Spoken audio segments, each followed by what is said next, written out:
রবিবার মানেই ভালো কিছু জলখাবার, হয় লুচি সাদা আলুর তরকারি, না হয় ব্রেড অমলেট, না হয় কোনো ইংলিশ ব্রেকফাস্ট। তোমরা কোনটা পছন্দ করো সেটা অবশ্যই আমাকে জানাবে।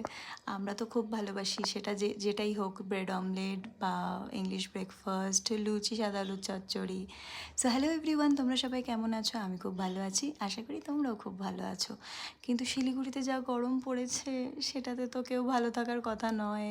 বাইরে যা রোদ, মানে কারোর কাজ না থাকলে না বাইরে বেরোনোর দরকারই নেই। আমি তো অন্তত সেটাই বলবো। যেরকম আমার আজকে বাইরে কোনো কাজ ছিল না, তো আমি একদমই মানে যে আজকে ঘরেই থাকবো। তো আমিও ব্রেড অমলেট বানিয়ে নিলাম। কালকে নাইশা এসেছিলো, আমার বড় নার্সের বড় মেয়ে। তো ও ওদের কালকে সামার ভ্যাকেশন পড়ে গিয়েছে, তো কালকেই ও চলে এসছে। আর আজকে সানডে, আজকে আমাদের এদিকেই ওর টিউশন থাকে, তো এখান থেকে টিউশন পড়তে চলে যাবে, তাই ও আসতে পারলো না, হলে তো ও সময়ই পায় না। যাই হোক, তো ব্রেড অমলেট বানিয়ে নিলাম, বানিয়ে ওদেরকে খেতে দিলাম। আর ওকেও টিউশন আছে, তাই সৌরভ ব্রেকফাস্ট করে নিল।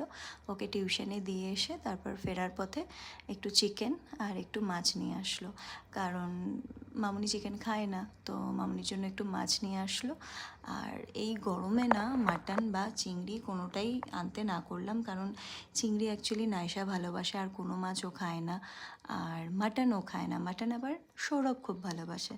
তো আমি বললাম এত গরমে মাটন চিংড়ি কোনোটাই খেতে হবে না, চিকেন আনা হোক, চিকেনের একদম লাইট একটা ঝোল বানাবো আর মাছ বানাবো, ব্যাস ওতেই হয়ে যাবে। কারণ এই গরমে না গ্যাসের সামনে যেই রান্না করুক তার অবস্থা খুব খারাপ হয়ে যাবে। তো ব্রেকফাস্ট করে নিয়ে আমি ভাবলাম একটু লেবুর শরবত বানাই, কারণ যা গরম পড়েছে সবার একটু জলের দরকার। মানে জল বেশি করে খাও, যত পারো জল খাও এই গরমে, নাহলে কিন্তু শরীর একদম মানে খুব খারাপ হয়ে যাবে।